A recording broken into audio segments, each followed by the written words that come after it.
So today I'm looking at upgrading a Lenovo ThinkCentre M90p small form factor desktop tower.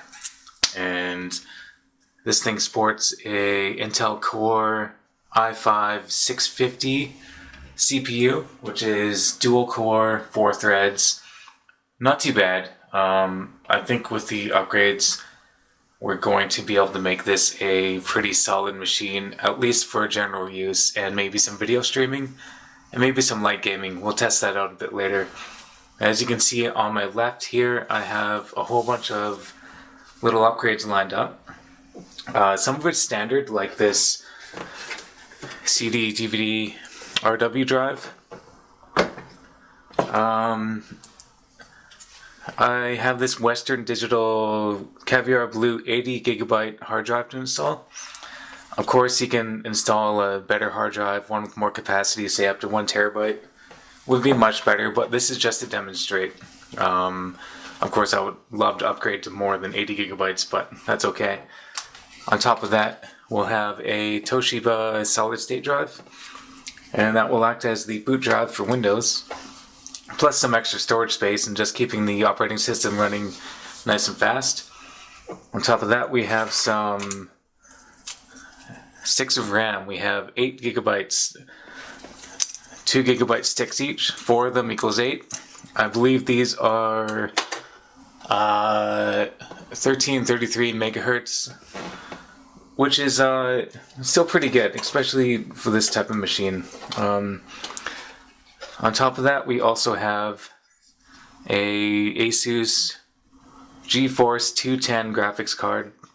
I was hoping to install at least a 1GB, but this one happens to be 512 megabytes. So we're mainly looking at the inclusion of 3 different display ports, being the VGA, HDMI, and DVI, just to give some options for different monitors, and to connect this to a TV for streaming Netflix and stuff like that. Otherwise, it's not that much of an upgrade compared to the integrated GPU, but the added value is the display ports. So we'll also need to install, in order to install 2 hard drives into a small form factor tower case like this, we need a SATA Y Splitter like this, which will connect to the power supply and provide us with 2 power plugs, one for the solid state drive and one for the hard drive. Of course, we'll also need 1 SATA cable, and this will connect the solid state drive to the motherboard. And here's our hard drive caddy. Okay, so let's get started. Alright, let's get this thing opened up. We have 2 little tabs on the side of the tower case. You just push those in and pull it up just like that.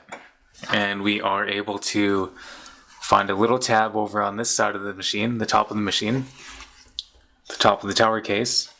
And we push that in. And we are able to just lift up just like that. And we have easy access to the motherboard, which is quite nice. Now, on top of all these upgrades, I'd love to upgrade the CPU, but unfortunately I just don't have anything that'll fit that socket type right now. So we're going to make the best of what we have. I think I'll start by putting all the RAM sticks in. And this is because it's easy to access right now with nothing else installed inside of the tower. There's a lot of free space there, as you can see. And in this case, we're not worried about the location of the RAM in the DIMM slots, because we're putting 4 sticks in and there are 4 DIMM slots, so there's not really anything to worry about. The only thing that you might want to worry about is do some research and make sure that all your RAM sticks are the same speed, preferably the same type, just so they're all running at their best capacity, and 1 RAM stick is not limiting all 4 with a lower speed. So it's just as easy as lining up the little slot here on the stick with the DIMM slot on the motherboard. In this case, we have the sticker facing that way. Okay, let's time lapse this part.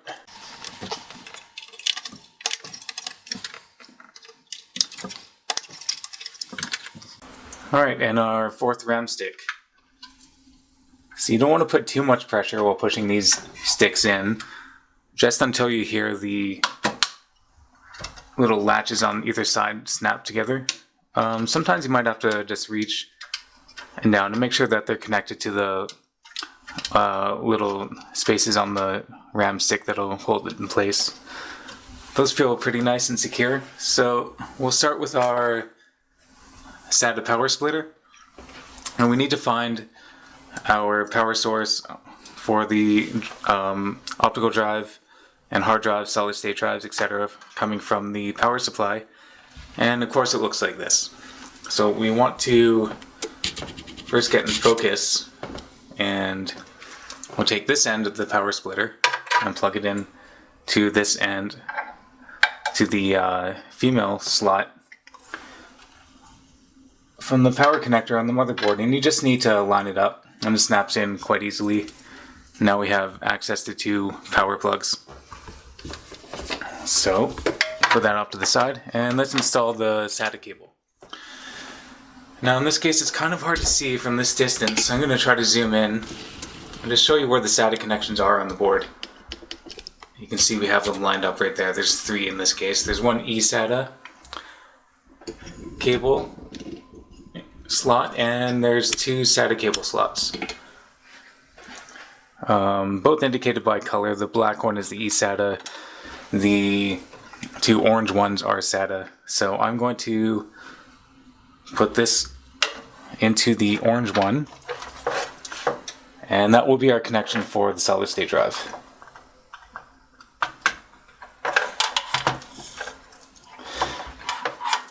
One thing I'm kind of curious about is connecting. I'll actually need a second SATA cable, which I'll go get for the hard drive, and I'm going to try plugging that into the eSATA port, and we'll see what happens. Okay, so I grabbed my second SATA cable for the hard drive, and there's one thing I want to point out before I plug it in to the eSATA port, which I believe will still work, but we'll find out. I just want to show you that it is 90 degrees, and if you're, I'm trying to focus here, but anyways, if you're trying to install hard drives into a small form factor case, it might be a good idea to splurge on 90-degree cable connectors, just because it'll help you fit into a tight space.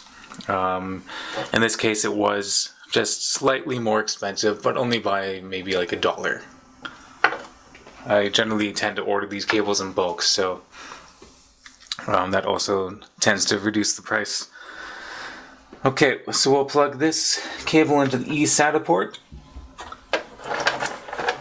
right here.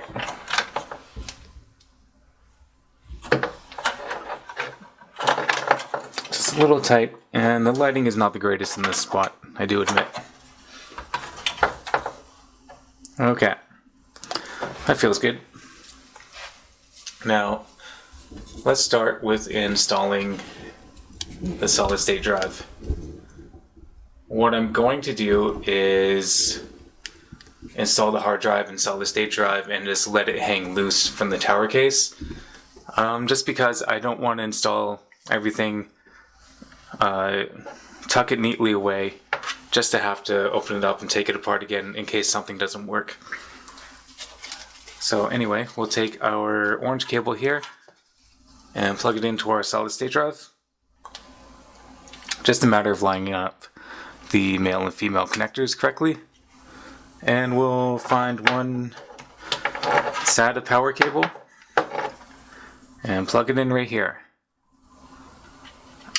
Now I'll likely be connecting this somewhere near the hard drive caddy with a zip tie, assuming that it'll work together.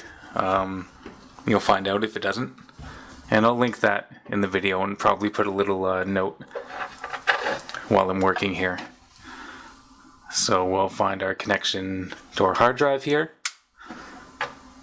and our SATA cable right here,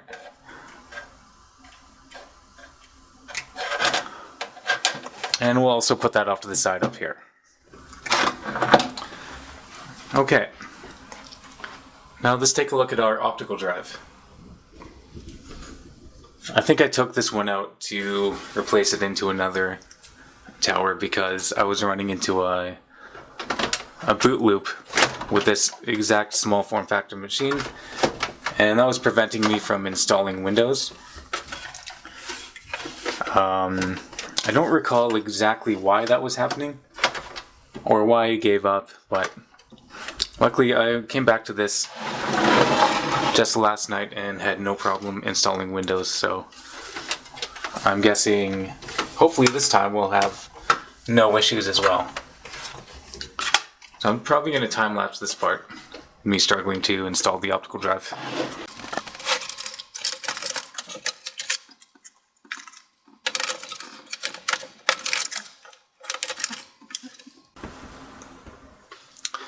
Alright, so the very latch, the very button here that is meant to be able to make it easier to take out the optical drive was the main deterrent in installing it. So I just needed a little flathead screwdriver to pull it out. And now it sits in there nicely. We'll plug in our power connection here and our SATA cable here. It looks like a 90-degree cable will work quite well here, but I'm not going to worry about it too much. It looks like it was installed this way, just due to the curvature of the cable. Alright, so now we are ready to install the graphics card.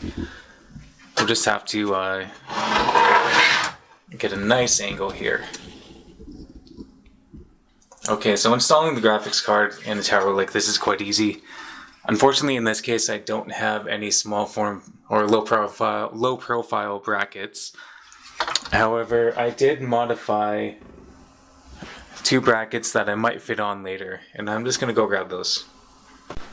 Okay, I found the two brackets that I modified to fit this case and also work in place of the low profile brackets that would regularly fit onto a card like this.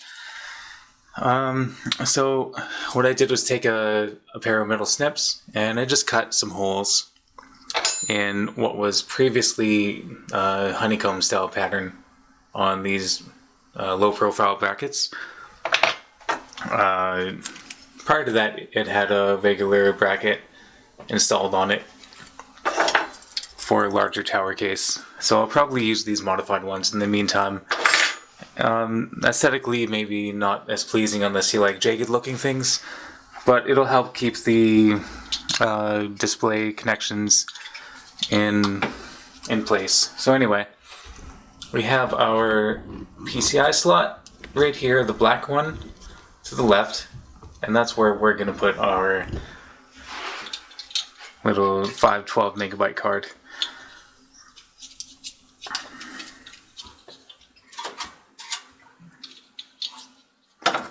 Okay, and it's just as easy as lining up the card with the slot and gently pressing down until you hear it snap in or feel it snap in. In this case, it was more of a feeling. Alright, so I do know that this graphics card does work. Unfortunately, the fan is broken. Well, it's not broken, but the power connection is missing. However, we do still have this heatsink, so hopefully this fan from the CPU, which is located right here, hopefully that'll reach the graphics card and help cool it down. So anyway, now we are good to start testing it out. So I'm just going to move the camera and we'll start installing Windows 10. Okay, so I just wanted to zoom in on the back side of the tower case and just show where I'm going to be plugging everything in. So right here we have our Ethernet connection.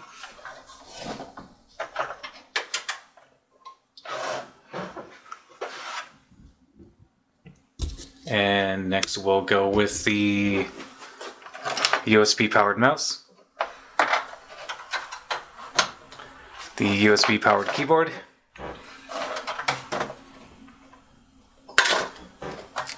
I'll use a VGA cable because that's just what I have hanging out here. I'm just going to wrap it around and plug it into the card over here. Again, we're just looking to test everything out and make sure everything works before we put everything away. And last up is our power connection. So let's see if this thing automatically boots on or not. And actually, just in case it does, let's take our USB, which is holding our version of Windows 10 Pro, and let's plug that into an available USB port.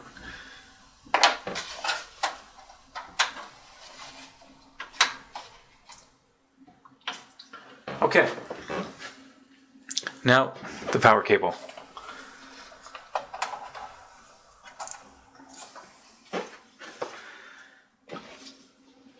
Okay, it looks like we do not have automatic boot happening, so I'm going to zoom out and show the monitor. And in the case of this setup, you can see that I have a keyboard down here on this workbench, and up here on a shelf is where the monitor sits. Somewhat inconvenient for posting a video, filming a video, but nice to have that for a workbench setup. Alright, so that's a little bright. Okay. So let's power this thing on and see if everything shows up in BIOS.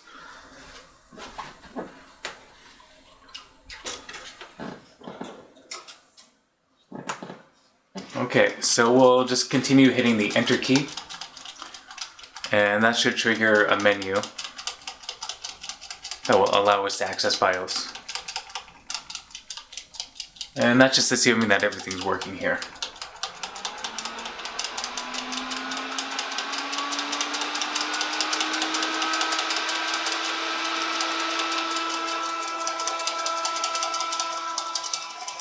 Well, we have our CPU fan raging out here and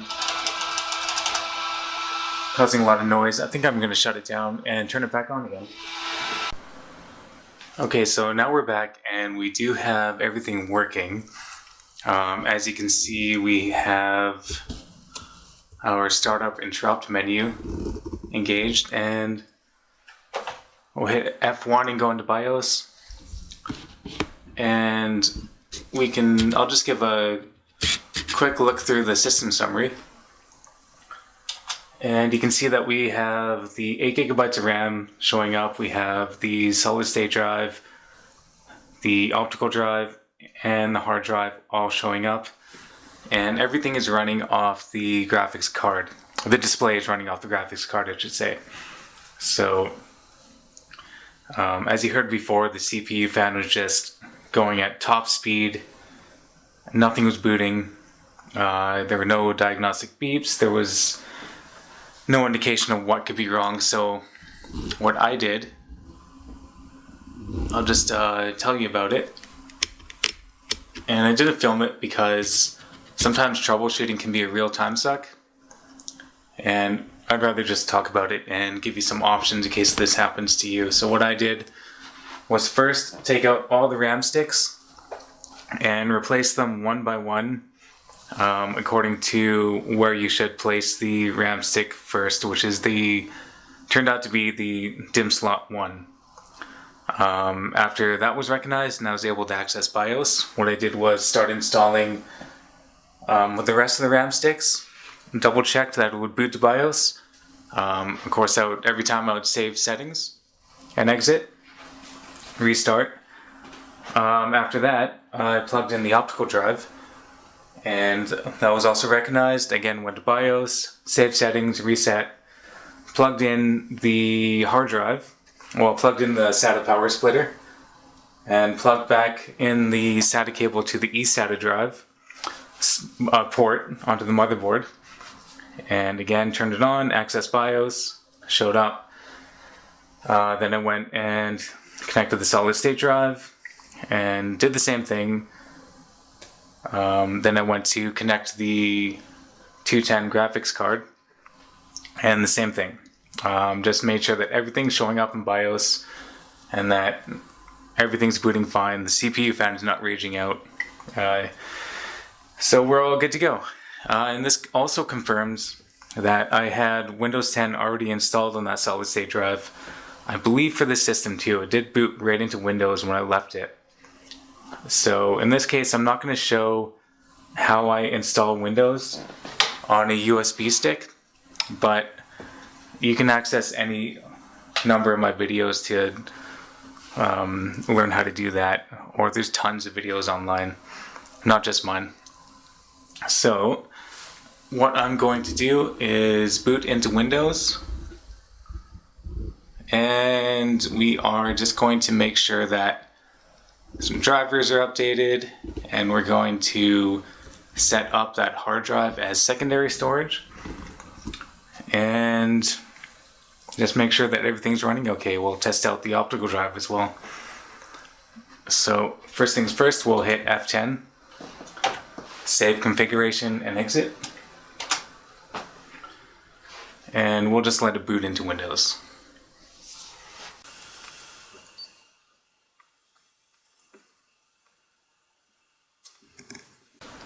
Okay, so here we are. It looks like we're putting out quite nice. Oh, I should plug in the Ethernet cable.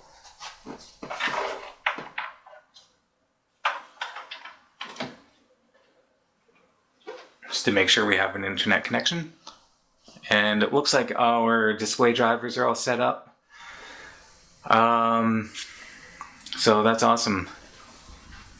So in order to set up the hard drive, what I usually like to do is a combination of command prompt and Windows utility, using something within Windows 10. Just open up File Manager and see if the hard drive is showing up. And yeah, there it is. Looks like there's some documents on it already. Nothing in particular. I probably had this set up. I think I had this set up on a different desktop. So we're going to wipe it. And I'll show you how to do that by using command prompt. So we want to hit the Windows key, type in CMD. Don't hit enter. Although it doesn't matter, you'll get there either way. Windows key, CMD, run as administrator. Yes. And we want to type in disk part for disk partition.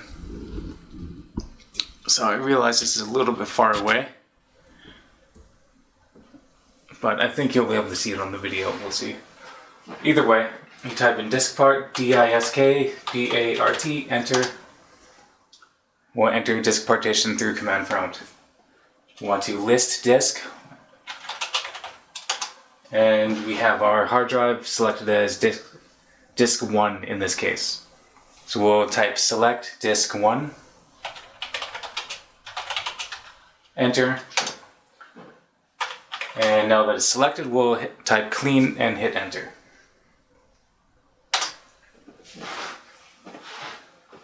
Alright, very fast. Well, I don't think there's really anything on the drive. So we're done with that. We'll type exit and exit. And sometimes I like to use command prompt to set up a hard drive, but often I'll just default to hitting the Windows key, typing disk, and going down to create and format hard disk partitions. In this case, since we just cleaned the drive, yeah, we should get this pop-up dialog box saying initialize disk. And I'm just going to move a little bit closer here so you can see what I'm talking about. Sorry about that.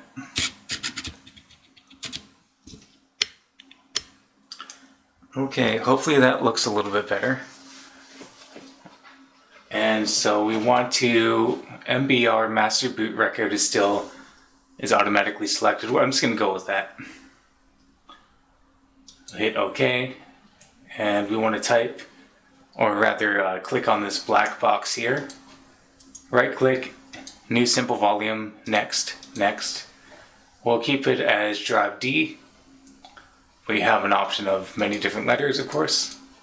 We'll hit next, next. Finish. It'll just format the disk again, which might lead you to think that cleaning the disk and disk partition and command prompt is redundant. However, I just like to do it as a practice.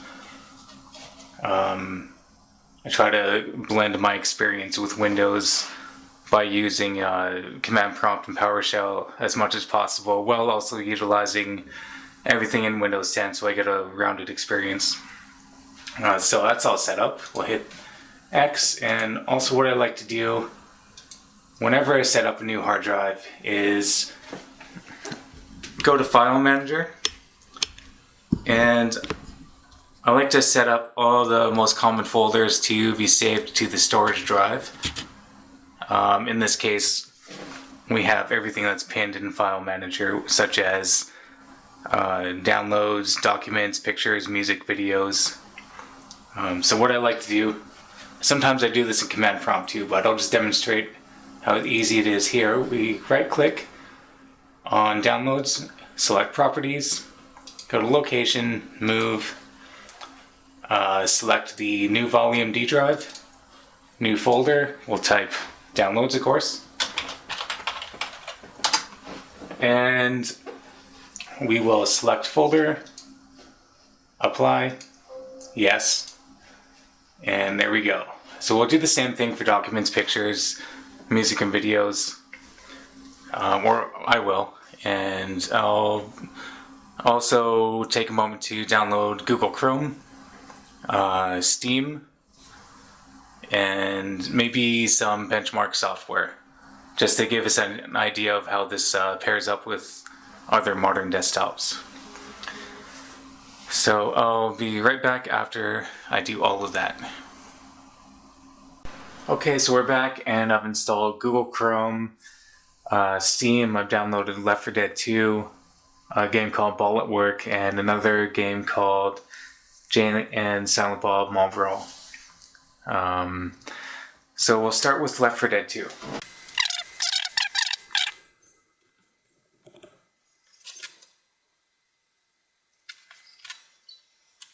Alright, so I'm going to just try this out without adjusting the settings at all, and we'll see how it runs.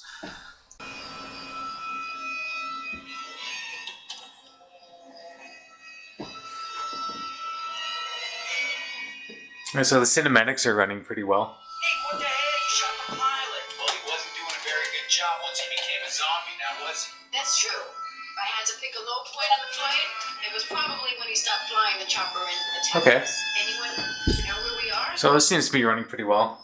My apologies for choosing a dark level, that's not a good thing. I'll try to make this a little bit more brighter. Doesn't look the greatest.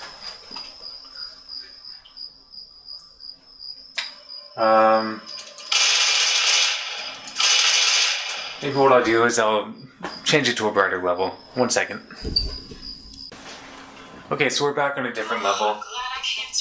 It's a little bit brighter and a little bit easier to see. I'll have to apologize for my gameplay. It's not... I don't quite remember exactly how to play this game. There we go. Let's go find that helicopter.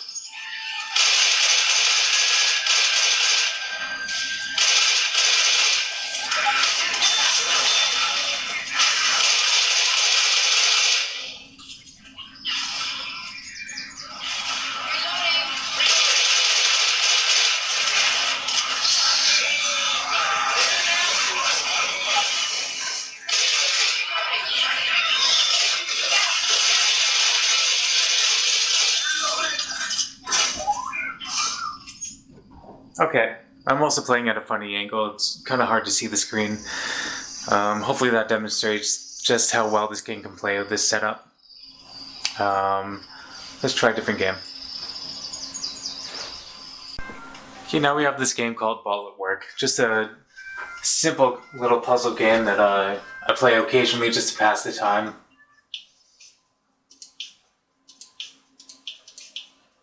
Doesn't really test out the limitations of this setup, but it is nice and smooth, as you can see. So just showcasing another game that you can easily play on the system. Have a good time playing it. probably easily have a second screen going, and you can watch some videos or whatever, or multitask, do some work while you're playing the game. And I'll showcase that in a different video. Yeah, we'll try one more game. Alright, so here's the third game that we'll test out. Jay and Silent Bob Mall Brawl. Of course, this is a very easy game to play. You can definitely play this on a system much worse than this. But, again, it's just to demonstrate a variety of different games you can play with ease and still have a good time. No lag or anything. I've never really played this game. It's pretty straightforward, but I'm obviously very terrible at it.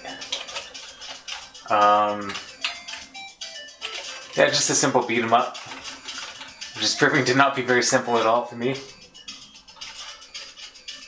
This guy on the skateboard is just kicking my ass. There we go.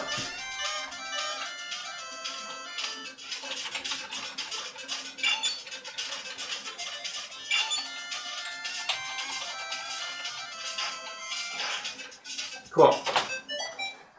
Well, that gives you an idea of how it runs, which is really well. Okay, and the last thing I'm going to showcase is just the ease of which this tower can be used for media streaming, such as YouTube. A 2-hour boat ride off the coast of Colombia is an island. The most densely populated island. It's nice and quick with the SSD and with RAM. Only runs for fun inhabited and was sometimes used by local fishermen as a place to... And then also streaming Netflix, of course.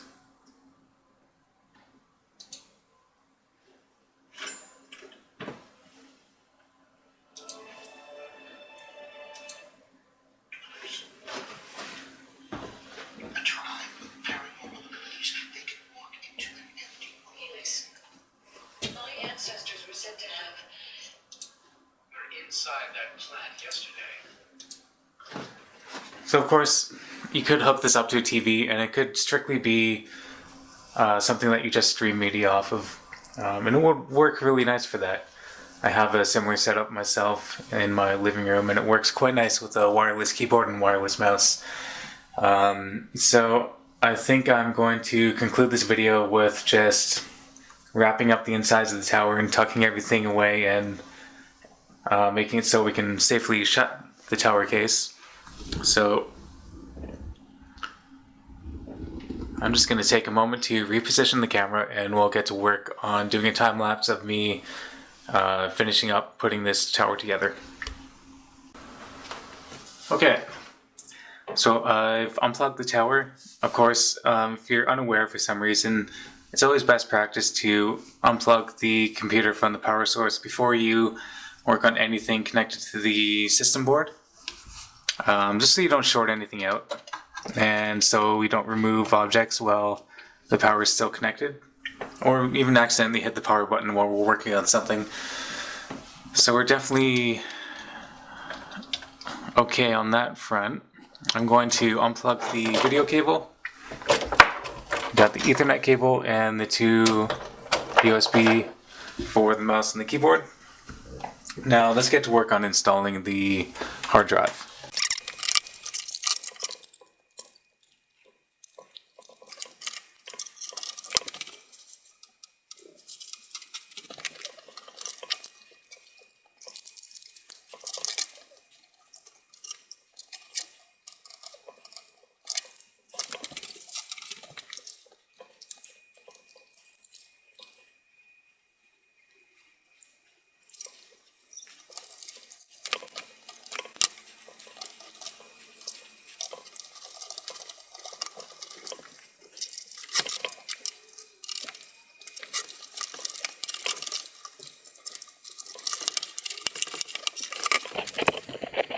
Okay, and there we have it. Our tower is ready to go. Everything's tucked inside there nicely. It is a bit of a tight fit, but it's not that big of a deal to make it work. So this thing is all set up to be resold. We'll consider it refurbished and slightly upgraded. So hopefully this video helped you out figuring out what you can do with your ThinkCentre M90p small form factor tower. There are some really great possibilities that you can use it for in 2021. And I know if I were to keep it, I would definitely use it for maybe some general work or media streaming.